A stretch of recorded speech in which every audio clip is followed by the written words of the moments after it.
സഹോദരാ, പരുത്തിയുടെ ഒരു കൊട്ട എനിക്ക് നീ നൽകുമോ? ഒരു പരുത്തിയുടെ കൊട്ട എനിക്ക് കൊണ്ടാ ഞാനതെന്റെ വീട്ടിൽ പോയി മുഹമ്മദ്, എന്റെ ഭാര്യ മുഹമ്മദിന്റെ മകൾ ഫാത്തിമ കൊട്ടയിൽ ആ നൂല്, ആ പരുത്തി നിനക്ക് നെയ്ത് എല്ലാം വളരെ വൃത്തിയായി നൂറ്റ് നെയ്ത് നിനക്ക് തിരിച്ചേൽപ്പിക്കാ. അതിന് പകരം നീ ഒരു ഗോതമ്പ് നൽകുമോ? ആ ഒരു ഗോതമ്പിന് പകരം നൽകാൻ പണമില്ല. പിന്നെയോ നീ നൽകുന്ന ഒരു കൊട്ട നിറയെ പരുത്തി എന്റെ ഭാര്യ നിനക്ക് നെയ്തുണ്ടാക്കി നൂറ്റ് കൊണ്ടുവരാ. അങ്ങനെ ഒരു പൊടി കൊടുക്കുന്നു. അങ്ങനെ പ്രിയമുള്ള സഹോദരിമാരെ കേൾക്കണേ, ബഹുമാനപ്പെട്ട അലി റളിയല്ലാഹു അൻഹു അത് തന്റെ തലയിൽ വെച്ചുകൊണ്ട് തന്റെ വീട്ടിലേക്ക് ചുമന്നു കൊണ്ടുവരുമ്പോ ഫാത്തിമ ബീവി നിറഞ്ഞ മനസ്സോടെ അതങ്ങ് സ്വീകരിക്കുകയാണ്. എന്നിട്ട് അത് വീട്ടിൽ വെച്ച് ആ ഒരു കൊട്ടയിലെ പരുത്തി കൊണ്ട് അതാ പൂർണ്ണമായി എല്ലാവിധ മനസ്സോടുകൂടെയും നൂറ്റ് കൊടുക്കുന്നു. അതിന്റെ പകരാണ് ഒരു ഗോതമ്പ് പൊടി കിട്ടിയത്. എന്നിട്ടത് കൊണ്ട് അവർ എന്ത് ചെയ്തു? നോമ്പ് തുറക്കാൻ വേണ്ടി 5 പത്തിരി ഉണ്ടാക്കുകയാണ്.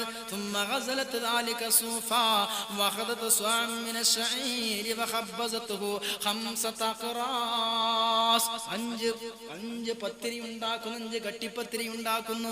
ഒന്ന് അലിക്കും, ഒന്ന് ഫാത്തിമ ബീവിക്കും, ഒന്ന് ഹസനും ഹുസൈനും, പിന്നെ ഫില്ലക്കും. അങ്ങനെ നോമ്പ് തുറക്കാൻ സമയമായി. മഗ്രിബിന്റെ വിളിയാളം വരുമ്പോ ഈ അലിയാരും മക്കളും പള്ളിയിൽ പോയി നമസ്കരിച്ച് നോമ്പ് തുറക്കാൻ വീട്ടിലേക്ക് വന്നു. അങ്ങനെ നോമ്പ് തുറക്കാൻ സുബ്ഹാനല്ലാഹ് വബുലിയൽ ഖിവാൻ അവരെല്ലാം സുപ്രകരിക ഇരുന്ന് വഹീനമാ കസറാനിയുൻ അവര ലുക്മാ ഓരോരുത്തരും അവരുടെ കട്ടിപ്പത്തിരി കടിക്കാൻ പോവുകയാണ്. അലിയാർ അദ്ദേഹത്തിന്റെ പത്തിരി കടിക്കാൻ തുടങ്ങുമ്പോഴേക്ക് ഇദംബി മിസ്കീൻ വാതിൽ ഒരു മിസ്കീൻ മുട്ടുകയാണ്. എന്നിട്ട് പറഞ്ഞു, അന മിസ്കീനും മിൻ മസാകീനിൽ മുഅ്മിനീൻ അത്ഇമൂനി മിമ്മാ തഅകുലൂൻ. ഞാൻ പാവപ്പെട്ടൊരു മിസ്കീനാണ്. നിങ്ങൾ അല്ലാഹുവിന്റെ നബി തങ്ങളുടെ കുടുംബം നിങ്ങൾ തിന്നുന്നതിൽ നിന്ന് വല്ലതും എനിക്കും നൽകണമെന്ന് പറയുമ്പോ ഉദാര മനസ്കനായ അലിയാര് വേഗമാ പത്തിരിയാ മിസ്കീന്റെ കയ്യിലേക്ക് കൊടുക്കുന്നു. ഇത് കാണുമ്പോ ബഹുമാനപ്പെട്ട ഫാത്തിമ ബീവിയും കൊടുത്തു. ഇത് കാണുമ്പോ 2 കുട്ടികളും കൊടുത്തു. ആ പരിചാരികയാ ഫില്ലയും കൊടുത്തു. 5 ആളും ആ പാവപ്പെട്ട മിസ്കീന് കൊടുത്തു. അയാള് വയർ നിറച്ചു. ഒരു ദുആയും ദുആ ചെയ്തു, അത്അമകുമുല്ലാഹു മിൻ മവാഇദിൽ ജന്ന, നിങ്ങൾക്ക് സ്വർഗീയ സുപ്രകൾ പടച്ചവൻ നൽകട്ടെ എന്ന് ദുആ ചെയ്തങ്ങ് പോയി. 2ാമത്തെ ദിവസം 2ാമത്തെ നോമ്പ് നോൽക്കുകയാണ്. നേർച്ചയാക്കിയ 2ാമത്തെ നോമ്പ്. അന്നും നോമ്പ് തുറക്കാൻ ഭക്ഷണങ്ങളില്ല. അലിയാർ ആ ജൂതന്റെ വീട്ടിൽ പോയി അദ്ദേഹത്തിൽ നിന്നൊരു കൊട്ട പരുത്തി വാങ്ങിക്കൊണ്ടുവരികയാ. എന്നിട്ട് അലിയാർ അത് കൊണ്ടുവന്ന് ഫാത്തിമ ബീവിക്ക് നെയ്യാൻ കൊടുക്കുന്നു. ഫാത്തിമ ബീവി നെയ്ത് കൊടുക്കുകയാണ്. അങ്ങനെ അന്ന് കിട്ടിയ ഒരു സായിന് 5 പത്തിരി ഉണ്ടാക്കി 2ാമത്തെ ദിവസം നോമ്പ് തുറക്കാൻ. അങ്ങനെ നോമ്പ് തുറക്കാൻ വേണ്ടി പള്ളിയിൽ പോയി നിസ്കരിച്ചു. എല്ലാവരും വീട്ടിൽ അങ്ങ് ഒരുമിച്ചിരിക്കുമ്പോൾ സുബ്ഹാനല്ലാഹ് 2ാമത്തെ ദിവസം അവർ ആ പത്തിരി തിന്നാൻ പോകുമ്പോഴാ വാതിലിന് മുട്ടുന്നത്, അന യതീമും മിൻ യതാമൽ മുസ്ലിമീൻ, ഞാനൊരു യതീമാണ്, എനിക്ക് വല്ലതും നൽകുമോ? അലിയാരൊന്നും ചിന്തിച്ചില്ല. ഇന്നലെ പട്ടിണിയാണല്ലോ, ഇന്നും പട്ടിണി. അത് ചിന്തിച്ചില്ല. അലിയാർക്ക് കൊടുത്തു. കൊടുക്കുമ്പോ ഫാത്തിമ ബീവിയും കൊടുത്തു, ഹസനും ഹുസൈൻ എന്നവരും കൊടുത്തു, ഫില്ലയും കൊടുത്തു. അങ്ങനെ സുബ്ഹാനല്ലാഹ് അവർ മുഴുവനും പട്ടിണിയാകുന്നു.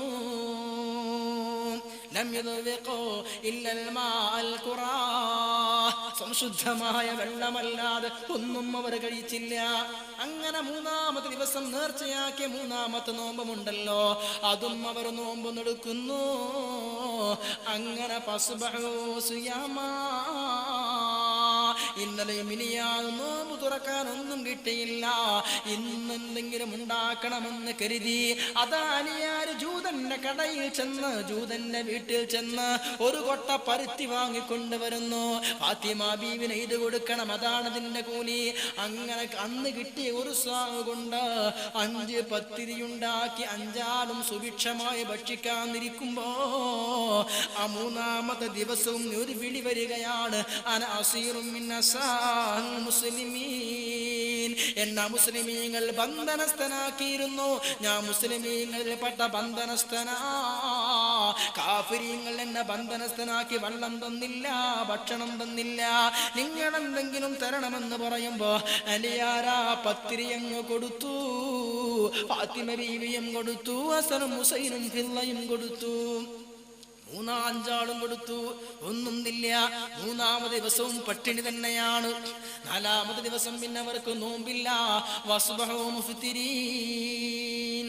4-ാമത് ദിവസം നോമ്പൊന്നുമില്ലല്ലോ, രാവിലെ ചായ വേണമല്ലോ, ഉച്ചക്ക് ഭക്ഷണം വേണമല്ലോ. ഇന്നലെയും ഇനിയാന്നും അതിന്റെ മുമ്പ് നോമ്പായിരുന്നു. 4-ാം ദിവസം അവരെ വീട്ടിൽ അടുക്കളയിൽ വെക്കാനൊന്നും തന്നെയില്ല. അലിയാർ ഫാത്തിമ ബീവിയോട് പറഞ്ഞു, ഇന്ന് ഞാനൊന്ന് പോയി നോക്കട്ടെ, വല്ലതും കിട്ടുമോ ഭക്ഷണത്തിന് എന്ന് പറഞ്ഞ് വീട്ടിൽ നിന്നിറങ്ങുമ്പോ ഫാത്തിമ ബീവി അലിയാരെ വിളിച്ചുകൊണ്ട് പറയുന്നു, നിങ്ങൾ ഒറ്റക്കങ്ങ് പോയാൽ പോരാ, കുറച്ചു സമയം കഴിയുമ്പോ ഭക്ഷണ സമയമാണ്. വേദനിച്ച് ഭക്ഷണത്തിന് വേണ്ടി വിശന്നുകൊണ്ട് കുട്ടികൾ കരയുമ്പോ അവർക്ക് കൊടുക്കാൻ എൻ്റെ കയ്യിലൊന്നും തന്നെയില്ല. നിങ്ങൾ ഈ കുട്ടികളെ നിങ്ങൾ കൂടെ കൊണ്ടുപോകണോ? എന്നിട്ട് മരങ്ങളുടെയും പൂന്തോപ്പുകളുടെയും പച്ചപ്പ് കാണിച്ചു കൊടുത്തുകൊണ്ട് ഈ കുട്ടികളെ സമാധാനിപ്പിക്കണമെന്ന് പറയുമ്പോ ഈ കാണുന്ന ലോകമാകെ പടക്കപ്പെടാൻ കാരണക്കാരനായ അള്ളാഹുവിന്റെ പുണ്യപ്രവാചകന്റെ പേരക്കിടാങ്ങൾ വശന്നുകൊണ്ട് പൊട്ടിക്കരയുമ്പോൾ അവർക്ക് മരത്തിന്റെയും പൂന്തോപ്പുകളുടെയും പച്ചപ്പ് കാണിച്ച് സമാധാനിപ്പിക്കണേ എന്ന് ഭർത്താവിനോട് ഫാത്തിമ ബീവി പറയുന്നു. അങ്ങനെ ഫാത്തിമ ബീവി ഭക്ഷണമൊന്നുമില്ലാതെ നിസ്കരിക്കാൻ അങ്ങ് പ്രവേശിക്കുകയാണ്. 2 കുട്ടികളെ കൈപിടിച്ചുകൊണ്ട് അലിയാർ മരുഭൂമിയിലൂടെ സഞ്ചരിക്കുകയാണ് ഭക്ഷണം തേടിയിട്ട്. സുബ്ഹാനല്ലാഹ്, ഇവരാകെ വശന്ന് വഹുമാ യർതൈശാനി മിനൽ ജൂ. പട്ടിണി കാരണം അങ്ങനെ വറവറക്കുകയാണ്. ആ സമയത്ത് അതിലൂടെ കടന്നു വരുന്നു ഹബീബായ മുത്തു മുഹമ്മദ് മുസ്തഫ നബി തങ്ങൾ. ഇങ്ങനെ കടന്നു വരുമ്പോ വശന്ന് വലഞ്ഞ വയറൊട്ടിയ ക്ഷീണിച്ച പേരക്കിടാങ്ങളെ കാണുമ്പോ നബി തങ്ങൾ കരഞ്ഞുകൊണ്ട് അലിയാരോട് ചോദിക്കുകയാണ്, അലിയെ എന്താണ് ഈ കുട്ടികൾക്ക് പറ്റിയത്? അലിയാർ സംഭവം മുഴുവനങ്ങ് പറഞ്ഞു കൊടുത്തു. ഇത് മുഴുവനും പറയുമ്പോ അല്ലാഹുവിന്റെ പ്രവാചകർ പറയുന്നു, അശദ്ദുമായ സൂനി മാ ഉദ്രികുകും ഫീ ഹാദിൽ ഹാൽ. വല്ലാത്ത വിഷമാവസ്ഥയിലാണല്ലോ ഞാൻ നിങ്ങളെ കാണുന്നത്. അതൊക്കെ പോവട്ടെ, ഈ കുട്ടികൾക്ക് ഇത്ര പട്ടിണിയാണെങ്കിൽ എൻ്റെ മകളുടെ അവസ്ഥ എന്താകും? ഇൻതലികു ബിനാ ഇലാ ബൈതി ഫാത്തിമ. എൻ്റെ മകളുടെ കഥ എന്താണെന്ന് പോയി നോക്കണമെന്ന് പറയുമ്പോ അലിയാരുടെ മനസ്സാകെ വേദനിക്കുകയാണ്. പൊന്നാര പ്രവാചകന്റെ മകളുടെ അവസ്ഥ കണ്ട് നബി തങ്ങൾ എന്നെ പഴിചാരുമോ? അതാ റസൂലുള്ളാഹി ഫാത്തിമാന്റെ വീട്ടിലേക്ക് അങ്ങ് പോകുമ്പോ കുട്ടികൾക്ക് ഇത്ര വലിയ പട്ടിണിയാണെങ്കിൽ ഉമ്മയായ ഫാത്തിമ വഖദ് ലസുഖബതുൻഹാ മിൻ ശിദ്ദത്തിൽ ജൂ. ശക്തമായ വിശപ്പ് കാരണം വയറ് ഒട്ടി നിൽക്കുകയാ. രണ്ട് കണ്ണും ഉള്ളിലേക്ക് അങ്ങ് തള്ളിയിരിക്കുകയാ. എന്നാലും നിസ്കാരത്തിനായി തയ്യാറാക്കപ്പെട്ട റൂമിൽ നമസ്കരിക്കുകയാണ്. വീഴാതിരിക്കാൻ ഒരു കയറ് കൊണ്ട് തന്റെ അറയിൽ കെട്ടിയിട്ടുമുണ്ട്. സുബ്ഹാനല്ലാഹ്. ഇത് കാണുമ്പോ അല്ലാഹുവിന്റെ റസൂൽ അവിടെ കടന്ന് കരഞ്ഞങ്ങ് അട്ടഹസിക്കുകയാണ്. ആലു മുഹമ്മദിൻ യമൂതൂന ജുആ.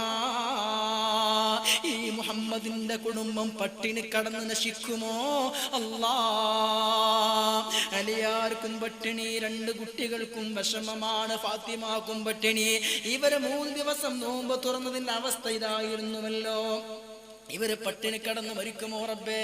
ആ സമയത്താണ് ആകാശത്തിൽ നിന്ന് ഇറങ്ങുന്നത് മുഖറബുൽ അംലാക്ക് മലക്ക് ജിബ്രീൽ. ഒരു സൂറത്ത് ഇറക്കുകയാണ്, സൂറത്തുൽ ഇൻസാൻ. അതിൽ അല്ലാഹു ഈ കഥയാണ് പറയുന്നത്. യൂഫൂന ബിന്നദർ, ഈ കുടുംബം നേർച്ച പൂർത്തിയാക്കുന്നു. വയഖാഫൂന